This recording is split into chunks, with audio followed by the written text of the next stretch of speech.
Now the mighty dinosaur, famous in prehistoric lore, not only for his weight and strength, but for his intellectual length. You will observe by these remains the creature had 2 sets of brains. Oh, gaze upon this model beast, defunct 10 million years at least. This is a dinosaur, a stegosaurus, and a little stegi. They're a hand puppet and a finger puppet. And the finger puppet hatches from an egg that is inside the larger dinosaur. You guys hear a good dinosaur joke. Okay, how do you make a strawberry shake show to a dinosaur? People of all ages buy dinosaurs. I think children become fascinated by a monster that no longer exists when they're grappling with the larger questions. And some adults start getting interested early and stay interested all their lives. Well, I love dinosaurs because they are mysterious, because they're strong, and because it's easy to imagine that they're very gentle creatures. We know that many of them were gentle animals, relatively speaking, and a lot of boys who have frogs for pets know that frogs don't usually kill people. And so there's this dual thing about dinosaurs. They're both strong, mighty creatures. No bully in the world could ever beat up a dinosaur. So it's fun to think that you can identify with a dinosaur. This is a book called The Jawbreaker's Alphabet by Eunice and Janet Teachins, and this has incredibly interesting pictures of dinosaurs. They're somewhat fanciful.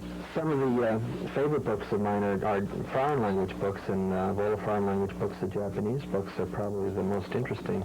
They have a real fascination with dinosaurs, probably exceeding our own, and they go all out to provide all kinds of information in a form that's very palatable and easy to get at. That is, if you happen to read Japanese, and I can't read a word of it. One of my favorite American books is a multimedia book called Digging for Dinosaurs, put out about 25 years ago. It had a set of slides, and it also had a 45 RPM record of who else but Walter Cronkite telling you all about dinosaurs. And I don't know anybody who can tell about dinosaurs as well as old Walter. Ever since I started collecting seriously about 10 years ago, I've been sending out secret vibrations that have infected artistic people all over the world into becoming fascinated with dinosaurs. And I take no credit for this. It's just something that I couldn't stop doing.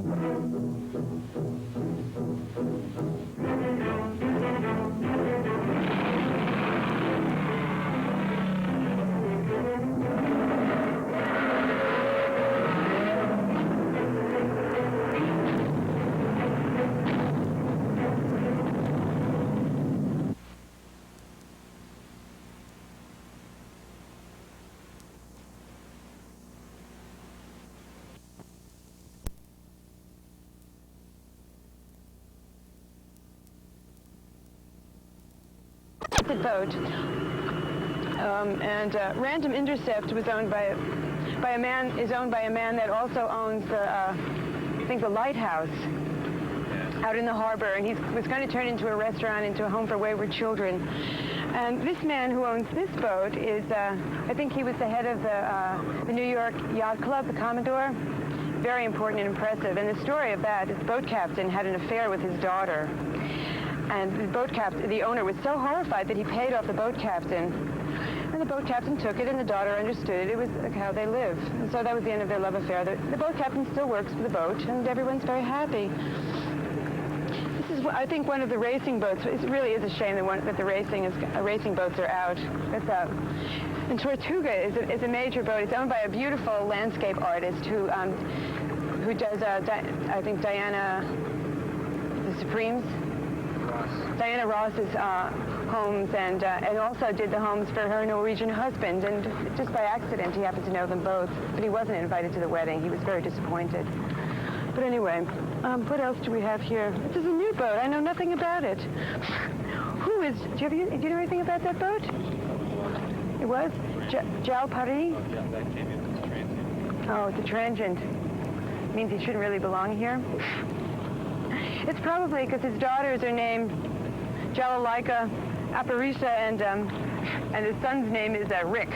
That's usually how they name their boats. It's very, very clever. Excuse me, I'm falling apart. Let's see, where else? Oh, now we're headed to my favorite boat. It's owned by a man named Mr. Hard, who is the cutest man in the world.